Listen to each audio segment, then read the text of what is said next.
This is the book that I wrote for Ian and Neil. It's a book about Whompi the little doodlehead. Now let's read and find out if Whompi had a quiet day or if he had an exciting day. Let's read and This is the story of Whompi, a doodlehead who lived in Doodle Valley, where everything was as it always had been. That is, until Whompi, on one of his walks in the Doodle Woods, stumbled over some clumps of purple balls. He counted 5 clumps in all. They were growing out of old stumps of doodle hedges. The purple balls were about the size of apples and smelled pleasantly sweet, just like something a hungry doodlehead would want to eat. As Whompi picked one of the purple balls to look it over, 2 white songbirds came flying through the air. They landed on a clump of purple balls in front of Whompi. The songbirds must have been very hungry because they began picking right away at a purple ball with their little beaks. Whompi took a seat on the doodle hedge and waited for the white songbirds to sing.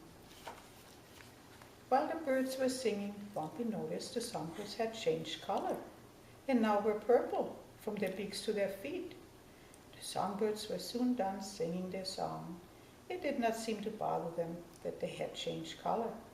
They lifted their purple wings and flew into the blue sky, singing a new song.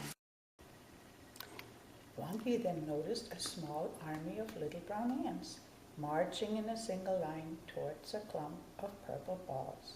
He counted 10 ants. That was a good number because that was as high as he had learned to count.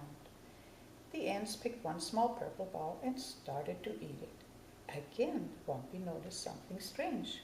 Just as it happened with the songbirds, the little brown ants turned purple after eating a purple ball. This did not seem to bother the little ants either, because they picked another purple ball. The little ants did not eat this one. Instead, they lined up underneath it. Whompi wondered if the little ants were going to play hide and seek, but that was not what they had in mind. All the little ants started to march with the purple ball on top of them. Whompi could hardly believe what he was seeing. The purple ball looked much too big and much too heavy for even an entire army of little ants to carry. Whompi stood up to get a better look at what the little ants were doing, but he could not see them anymore. He could only see a purple ball moving along as if it was floating through the doodle woods. Of course, that was very silly, because everybody knows that purple balls do not float through the doodle woods. Whompi thought these purple balls must be very special. Birds came flying from the sky, and little ants marched in a single line all the way from home to get to the tree that was growing in the doodle woods. The little ants must like them very much if they didn't mind carrying a purple ball all the way back to their home. Whompi thought the ants were very smart to move the purple ball the way they did. He also thought it was very nice that the ants shared eating the first purple ball and that they shared in carrying the second ball home to the other ants. Whompi was having such an exciting day he could hardly wait to tell his doodlehead friends about it. Then Whompi remembered that he was really hungry. He took a big bite out of the purple ball he had picked. After just one bite, Whompi said, "This is a crunchy, sweet, and doodleicious purple ball. I will pick some for myself and for my doodlehead friends. But first I need a name for this doodleicious treat that I have found. I will think up a good name, one that my friends will like too.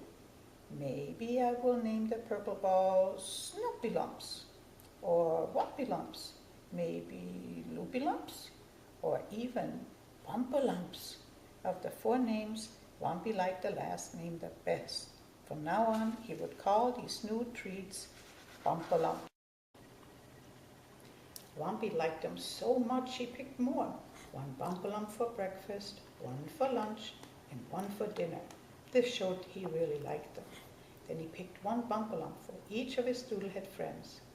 Suddenly he heard them call his name. He had been gone for a while, and his friends were looking for him. He hurried to have enough for everybody and did not notice that something was different. When Whompi's friends came closer, they could see right away that Whompi looked very different. Whompi was purple all over. Whompi's friends didn't know what to think of Whompi being purple. They pointed their fingers at him, laughed, and ran away. This is how far we're going to read out of the Whompi book today, and we'll finish up the story in Whompi's Adventures some other time. The Doodle-Head Named Whompi. The arrival of our first grandchild, Ian, inspired me to create closeness with him through a likable character named Whompi. Even though I can spend only short visits with my grandchildren, Whompi's eventful life gives me extended bonding with them. I hope that other grandparents and little ones feel the same way when they meet Whompi.